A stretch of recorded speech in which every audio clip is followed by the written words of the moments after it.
Deputy magistrate অধর সেন ঠাকুর শ্রী শ্রী রামকৃষ্ণদেবকে জিজ্ঞেস করলেন, বলিদান করা কি ভালো?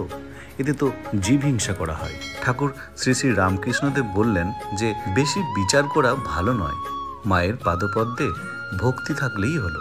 বেশি বিচার করতে গেলে সব গুলিয়ে যায়। এদেশে পুকুরের জল উপর উপর খাও, বেশ পরিষ্কার জল পাবে। বেশি নিচে হাত দিয়ে নাড়ালে জল ঘুলিয়ে যায়। তাই তার কাছে ভক্তি প্রার্থনা করো। আমার এখন এমন অবস্থা, দাঁড়িয়ে আমি বলি দেখতে পারি না, মায়ের প্রসাদী মাংস এ অবস্থায় খেতেও পারি না। তাই আঙুলে করে একটু ছুঁয়ে মাথায় ফোঁটা কাটি, পাছে মা রাগ করেন। আমার এখন এমন অবস্থা হয় যে দেখি সর্বভূতে ঈশ্বর, পিঁপড়েতেও তিনি। এ অবস্থায় হঠাৎ কোনো প্রাণী মরলে এই সান্ত্বনা হয় যে তার দেহমাত্র বিনাশ হলো, আত্মার জন্ম মৃত্যু নয়।